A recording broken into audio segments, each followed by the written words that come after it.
नाशिकमध्ये गोदावरी नदीच्या पाणी पातळीत मोठी वाढ झाली आहे। दुतोंड्या मारुतीच्या छातीपर्यंत पाणी आलेलं आहे। रामकुंड परिसरातील अनेक मंदिरं पाण्याखाली गेलेले आहेत। अधिक माहिती घेणार आहोत आमचे प्रतिनिधी किरण गोटूर यांच्याकडून। किरण, सध्या पुराचं मापक असलेल्या दुतोंड्या मारुतीच्या छातीपर्यंत पाणी आल्याची माहिती होती। हे पाणी वाढलेलं आहे का आणि सध्या पावसाची काय परिस्थिती आहे? आणखी मोठं जलसंकट येण्याची नाशिककरांवर शक्यता आहे का? प्रणिता, खरं तर काल रात्रीपासून नाशिक आणि परिसरामध्ये संततधार पाऊस सुरू होता आणि सकाळी पावसाचा जोर वाढल्यानंतर अचानक गोदावरी नदीची पाणी पातळी हे वाढल्याचं आपल्याला बघायला मिळतोय। जे गोदाघाट परिसरामध्ये असलेले छोटे मोठे मंदिरं हे पाण्याखाली हे गेलेलं आहे। दुतोंड्या मारुतीचे अगदी हे कमरेपर्यंत पाणी लागलेलं होता। कालपासून सुरू असलेल्या पावसामुळे नाशिक जिल्ह्यातील धरण साठ्यात देखील मोठ्या प्रमाणात हे वाढ झालेला आहे।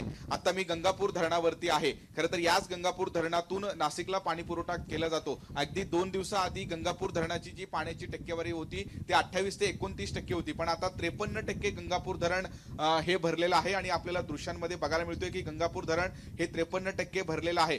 कालपासून नाशिक आणि त्र्यंबकेश्वर म्हणजे नाशिकच्या पश्चिम विभागामध्ये जे धरणं आहेत या धरण परिसरामध्ये मोठ्या प्रमाणात पाऊस सुरू आहे आणि त्यामुळे जिल्ह्यातील जे छोटे मोठे धरणं आहेत हे 24 धरणं आहेत। या 24 धरणांमध्ये आता जवळपास 40% पाणीसाठा हे झालेला आहे। गंगापूरसह दारणा असेल, भावली असेल अशी धरणं जी आहेत ते 70 ते 72% पर्यंत आता भरल्याचं आपल्याला बघायला मिळतोय। आज सुद्धा संध्याकाळपर्यंत नाशिकमध्ये पाऊस कायम राहील अशा पद्धतीचं जे अंदाज हवामान खात्याने हे एकूणच दिलेलं आहे आणि त्यामुळे नदीकाठी राहणाऱ्या लोकांनी सतर्क राहावं अशाही पद्धतीचे आदेश प्रशासनाचे आहेत। पण गेल्या 2 दिवसांपासून जे पाऊस नाशिक जिल्ह्यामध्ये सुरू आहे त्या पावसाचा एकूणच पाणीसाठा हे वाढण्यामध्ये मदत हे झालेला आहे। आता गंगापूर धरणात याच गंगापूर धरणातून नाशिकला पाणी पुरवठा केला जातोय। आताही आठवड्यातनं 1 दिवस पाणी कपात हे नाशिक शहरासाठी लागू आहे, पण आता गेल्या 2 दिवसांपासून झालेल्या पावसामुळे गंगापूर धरण हे 53% भरलेलं आहे आणि त्यामुळे नाशिककरांना एक मोठा दिलासा मिळाल्याचं आपल्याला बघायला मिळतोय आणि आज सुद्धा पाऊस अगदी किरण, त्या संदर्भात अधिक माहिती वेळोवेळी तुमच्याकडनं घेत राहू। तुर्तास धन्यवाद या सविस्तर माहितीसाठी।